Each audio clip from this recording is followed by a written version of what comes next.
Hey Dragoncasters, hope you are well. I'm Jamie East. And I'm Chris Mandle. And this is a one of our bonus episodes. We're covering the OA, Part 1, Episode 6. A brief recap of it. It was quite action-packed for the OA, actually. Yeah. It's a weird episode because it's really short, but so much happens in this episode. And actually, I think, apologies to listeners, I think we've been getting ourselves tied up in knots a little bit over how many people are in the cells, and who's got the parts and who hasn't. So Renata is down there. And I think there are 5 of them down there, aren't there? Yeah, I think so. That's one thing I realised from watching this. We thought there was still a spare cell, but that there isn't. I don't think. There's Prairie, there's Homer, there's Scott, Renata. there is Renata and Sharon Van Etten. For some reason, think she's called Rachel, but I think she just looks like a Rachel. Rachel. Yeah, no, you might be right, actually. She just looks like she has Rachel energy. I don't know. So they are all full. OA got the first part. Homer got the second part. Scott got the third part. And in this one, we learnt over the following 3 years that has passed since Chapter 6, Episode 6, Renata has got the fourth movement, but we don't actually see that happen, unless I'm mistaken. No, we don't. It's just done in a recap. Because I was a bit kind of like, holy shit, I completely... It's a really interesting show because any other show would show you every step of the way. And they just have a real confidence with like, okay, Renata's got the fourth one, and you just sort of go, okay. Oh, okay, fine. Cheers, cool, thanks. Great, good to know. And we learn that, and I think it was something you were alluding to last time we discussed this, what the scars were for and how they... No, I think I did. I was kind of like, how the fuck did they... We discussed about how they remembered them. And I was like, well, surely over 3 years you'd remember, you'd just do it so often. Yeah. And then actually, as it transpires, they are scratching them into their own skin. They're carving the movements into their skin. The scars very early on OA. And I just thought that was a really interesting thing that they never came back to. And I think in the last episode we filmed, I was saying I thought that maybe when you travel interdimensionally, you get some kind of like scarring. You know, like when lightning hits a tree and all the the vessels kind of get scarred. I thought it was kind of like that. And then last episode we saw them drawing the symbols on condensation. And I did sort of think, are they going to have to start carving them? But again, rather than show us them come to that decision, it just goes, we've carved them into our bodies now. Which I just admire that sort of, I don't know, it's just quite elegant storytelling, I think. It is. And obviously, and it kind of, it's very clever in as much that it has an innate sense of where our minds will be and what questions we would be asking. Yeah. Because funnily enough, at the end of episode 5, you were asking exactly the questions that got answered right at the beginning of this episode. Yes. Yeah. How do they remember? Where's the fourth movement? How many people are in the thing? And then the same for me was just like, well, surely if they're doing all this, can't Hap just be doing them at the same time? And then we realised that, of course, Hap is up there in tandem with them, learning all of these moves. And then, of course, your mind then goes, but what happens when they get the fifth move? How are they going to keep it a secret? How are they going to learn the final move without letting Hap know? And that is pretty much what this episode's all about. Yeah. But I guess the main bulk of the episode is Hap. It's a Hap. It is. It's a Hap fun-filled episode, because we learn that that Hap, whilst Hap seemingly is alone in all of this and seems like this kind of Dr. Frankenstein kind of mad scientist, he's been working alongside his peer, I guess. Like I got the impression that it was like a teacher, a guy called Leon. Yeah. Like his former mentor, I think is described as in a city. I don't think it's really told. We're not told where it is, No. but in like a main city, in a big hospital, where this Leon, is performing NDEs as well. But the main point of difference being is that, Hap asks him at one point, "How do you stop getting attached?" And he's like, "Well, you know how I stop getting attached. I fucking kill him and just move on to the next one," which is like, wow, okay, fine, fair enough. He's got the means to do that. He's taken over. How many hospitals have got empty morgues with incinerators? I was going to say, the conversation happening in a morgue, I thought the irony of him just being like, just shove them in here. And it's there's something so grim about them talking about people so... Yeah. Like as if they're rats, like lab rats. Rabbits in a lipstick. He has a dream about a rat being trapped in a mouse trap or something, doesn't he? He says to Leon. That's right. I think it was Hap. So, but clearly, and this is something I don't know if it was something I took away from it, was that actually that the reason Hap is having clearly, as we learn, Hap has had far more success than Leon has, and Leon is angry about that and wants to know exactly what's going on. Hap then realises that he needs to hide, all the rest of it, because this Leon's to Hap. This Leon's fucking nuts. But the point of difference in that, having that connection and making them repeat their NDEs and to learn from them and discuss them, is exactly why he's had the results he has, rather than this Leon just kind of like, right, you're useless to me. Yeah. Like the term, I'm using the term loosely, but his empathy towards his prisoners is probably what's allowed them to get to where they are. And my theory watching this was, oh my God, Hap is going to get the fifth movement, not Rachel. And so they're going to have to form some kind of a unit with him. Because what I thought was fascinating was, and I think OA sort of mentions it in one of her voiceovers, is he has the entire internet as a resource to like cross-reference all of this, and they don't. And it's really fascinating. Do we see that from... And he shows that. Was it in this episode or the prior episode with the rings of Saturn? I think that was in this episode. He had a desk where there was just loads of... Yeah, I saw loads of stuff. I didn't pause it, but there was just like loads of things around. With the OA where Prairie goes and... Oh, no, it is in this episode. Oh, yeah. He displays that where she goes into an NDA and he records a sound. Yes, and she's trying to hide. She's trying to go, no, I didn't hear a sound. And he's like, no, you heard a sound. Plays this... I mean, that's the big leap of... And there's a lot of leaps of faith in the OA. But the big leap of faith I have is that that they go into this place and he's able to record the sound of it. That's never really explained. You just have to kind of like... Okay. But anyway, he kind of like recorded the sound that she heard in his NDE. She heard in her NDE. Yeah. And it turned out that and this obviously has huge ramifications for where the rest of the series goes and the other parts go, is that here we are again. It's a fucking multiverse. It's a time travel. It's a something. It's a bit interstellar. Yeah. Was that in her NDE she apparently ended up in the rings of Saturn, which is a bit kind of like, whoa. Yeah, I couldn't understand. I mean, it's weird because I think like the beauty of the show is how, as mere humans, we can't process the scope of it. And then when they go, you were near Saturn, you're a bit like, oh, okay. Like, no, you can. It's just really far away. But also, it's like I've recorded it, and you're like, I don't think there's any sound in space.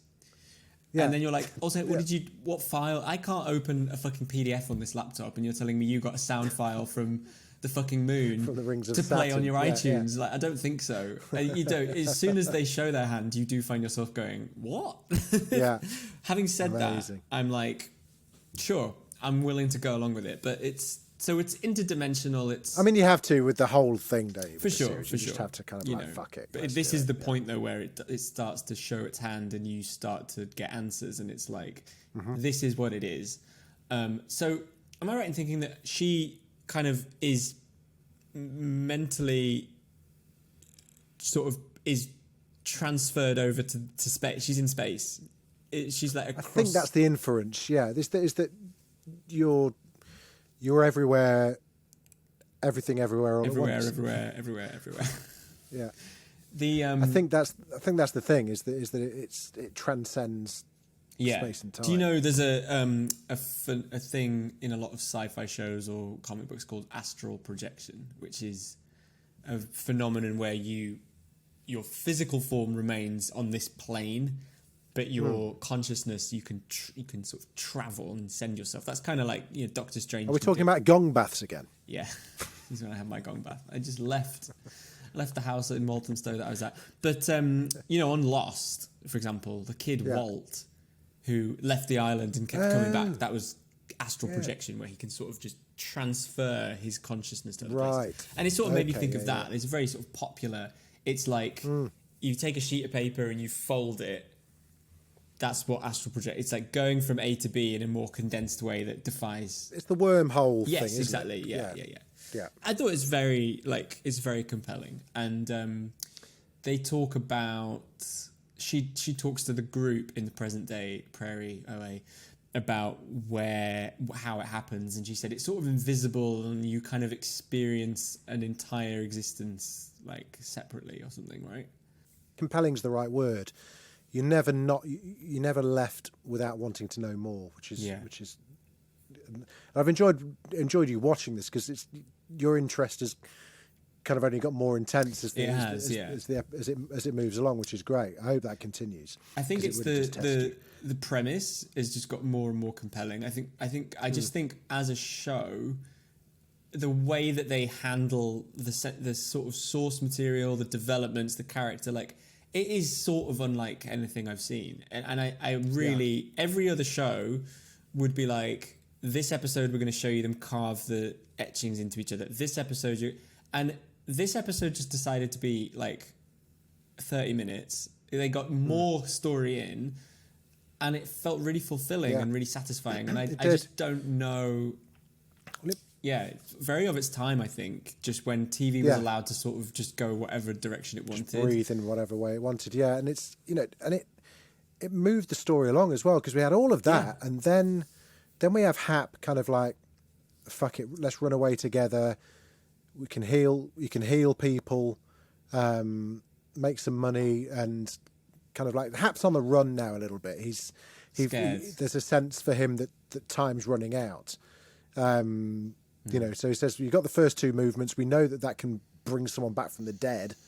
Let's just go and set up a clinic in the mountains somewhere, and you and I can just work on it. But she says no, and then great fucking cliffhanger. Finally, it's teased a couple of episodes ago. The cop comes back and discovers the hostages, and we last see him kind of like raising a gun towards Hap's head. So, okay, I don't think this is like, I don't think this is a huge shock, but my prediction is, so we know about the policeman is that he's got an ill wife, right? So, I think Hap's going to be like, we'll bring her. Bring her and we'll fix her. I thought this was going to be about them preventing like a terror attack, like a bombing. I thought there was going to be. I thought about 2 episodes ago that like the whole reason they were learning this was so they could prevent something. And now I think actually what I realized is that healing is a byproduct of a greater thing. Because healing is what you can do with 2 movements, and they're trying to get 5. So my understanding, I just thought, it's so that they can. But no, I don't think that is that. I think there's something different. I don't know, something interdimensional, definitely. But I think that they're going to get out of. Yeah, they're going to try and heal the woman. Maybe the woman, the policeman's wife, has the 5th movement. Maybe. I just think it's not going to come from Rachel, because I feel like she's not said anything, and like, if she's going to do anything, she would have done something by now. And I think a lot of what you say there is good. Some of it, okay. But I think we hardly saw any of the present time. I thought in this that episode.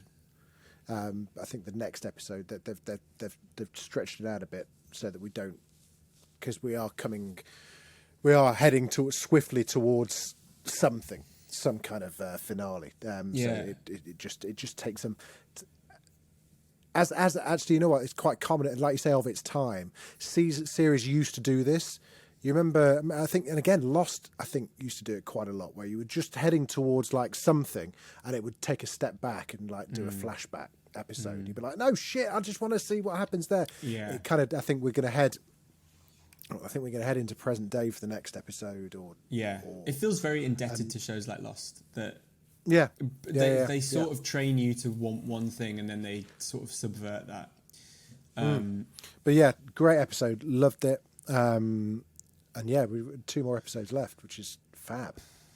I can't believe it. I'm really looking forward to it.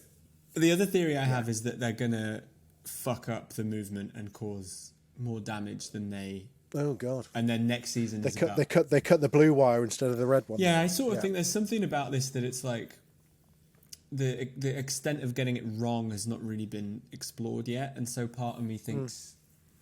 Give and take away these incredible forces. It all means nothing. What's the threat? What's at stake? Yeah. It could be the universe collapsing on itself, or I don't know. Who knows? You do, presumably. Well, I do, but you know what? There's so much I'd forgotten. Again, bit George R. R. Martin. I know how it ends, but I can't remember how they get there. So I had completely forgotten about this episode. Really? I'd completely forgotten about Leon. I remembered as soon as it came on, I was like, oh shit, of course. But I still genuinely cannot remember how they get the 5th movement, or indeed if they do. Ooh. Do we know? Okay, I have a quick question before we go. So 2 movements, they can heal people. Yeah. What happens if they do 3? What happens if they do 4? Do we have a sense of like what? Is it like you get different powers or not? I don't know. It's a good point. I don't know if it's explained. No. Feels like something they probably wouldn't bother explaining, but at the same time, I'd love them to just go, level 3 is you can... Or maybe maybe the rings of Saturn she's leveled up to where she can get to. I don't know. Maybe. Yeah. Okay, interesting. Something That's a to good think point. about. Don't know. In fact, if anyone's listening that knows... That's followed us on our OA journey and has been reading up on it, then let us know. Really interested to hear from you. And a lot of people have been. I'm really pleased that we've dragged a fair few people along with us on this OA journey. It's been good. A lot of people have gone, really enjoying it. So it's been really good. Like I say, so we've got 2 episodes left of this season. Then part 2 begins. Part 2 is a very, very different beast. It's fucking crazy. It's just batshit crazy. Interesting. So, that adds credence to my theory that something really goes wrong and it goes into like a whole new... Let's find out. We've only got 2 episodes left. So in 2 weeks' time, by the time we hit the end of February, you will know. We'll have had it presented to you. Okay, well, lots to get excited about then. So Exactly. And let us know what you think. Dragoncast at daftdoris.com or just at dragoncast_pod on the old Twitters. And we will see you next week. Until then, Chris. Yeah, what he said.